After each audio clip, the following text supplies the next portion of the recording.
Okay, so Ahlus Sunnah wal Djama'ah. Who are they?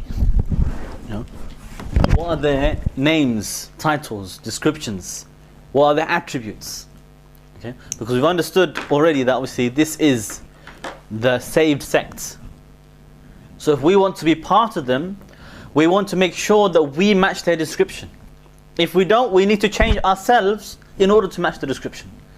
Don't be like those people who they make themselves Ahlus Sunnah wal Djama'ah and expect everybody to be like them. And they want to make the Quran and Sunnah fit their description instead of making themselves fit the description of Ahlus Sunnah wal Djama'ah in the Quran and Sunnah.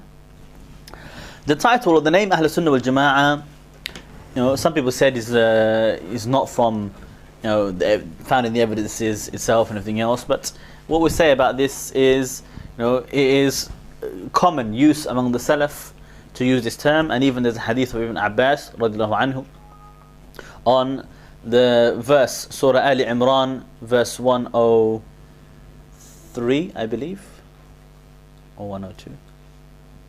I can just double check the reference for you. 106. Okay, 106. 3:106. Okay, on the verse 3:106, when Allah Ta'ala says that on that day, on the day of judgment, that some of the faces will be bright and some of the faces will be dark. So Ibn Abbas said those faces that will be bright will be Ahlus Sunnah wal Djama'ah, and those faces that will be dark will be Ahlul Bid'ah wal Firq or Firqah. The people whose faces will be dark will be the people of innovations and the people of the deviant sects. Okay. Yes.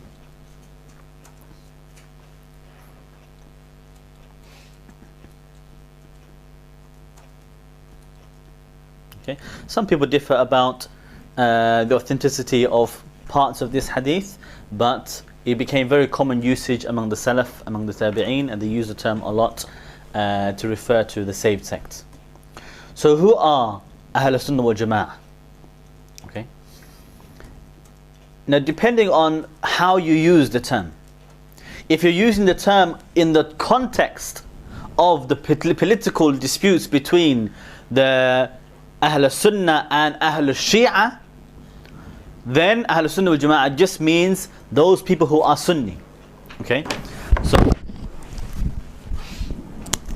okay, in general political use, they are the opposite. Let me get rid of this pen. Okay, is the opposite of Shia. Okay, so sometimes we will say, you know, for example, in Syria, the Nusayris, they are fighting Ahlus Sunnah. Okay, that doesn't mean necessarily that everybody that they are fighting in Syria, you know, from the Sunnis, that every one of them has correct aqidah on the aqidah of Ahlus Sunnah wal Jama'ah necessarily, even if we say they are fighting Ahlus Sunnah wal Jama'ah. Because in that context we are talking about the difference between the Shia and the Sunni. Okay, so the two here, they are opposites to each other. So we say Ahlus Sunnah wal Jama'ah in general to say opposite to the Shia. Okay, meaning those who they differ with the topic of the first caliph. Was or should Ali ibn Abi Talib have been the first caliph, or was Abu Bakr as-Siddiq the first caliph? Ahlus Sunnah wal Jama'ah say Abu Bakr. Ahlul Shi'ah, on the thing that they all agree on, is that it should have been Ali ibn Abi Talib. Okay, so in that context, that's what we're talking about. Okay, now if we're talking about specifically, okay,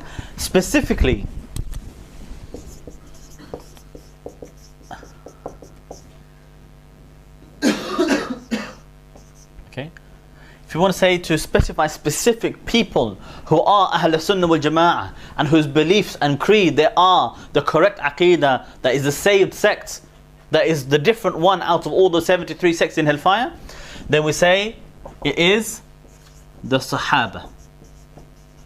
Oops.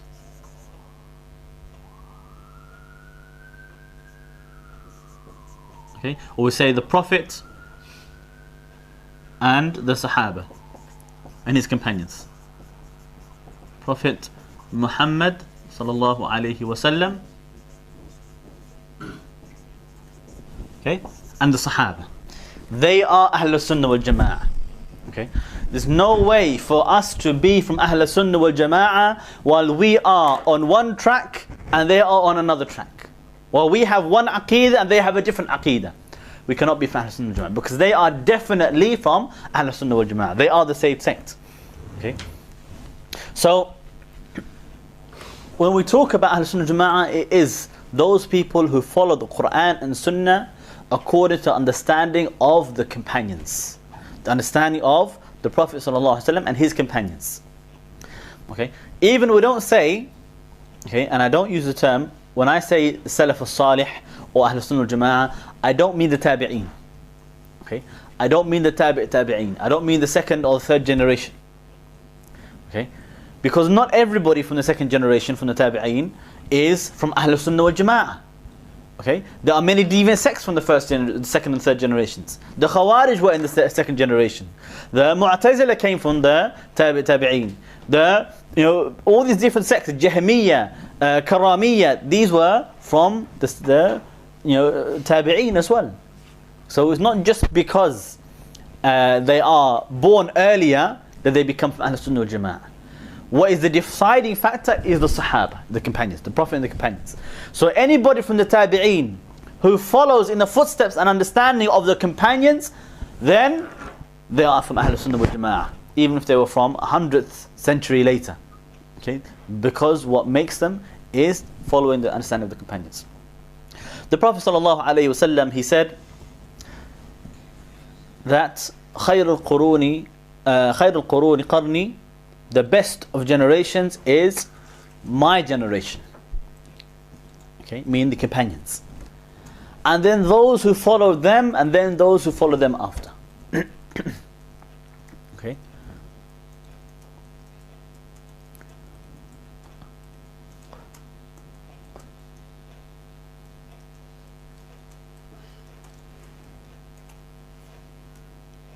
Okay, so we understand his hadith of the Prophet ﷺ. He said, the best generation is my generation, and then those who followed them, and then those who followed them after.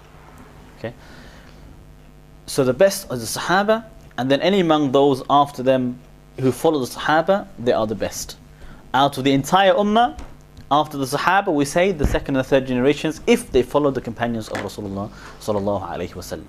But not for their own sake, or not for their own interpretation or their own understanding, only according to how much they followed and stuck strictly to the understanding of the companions.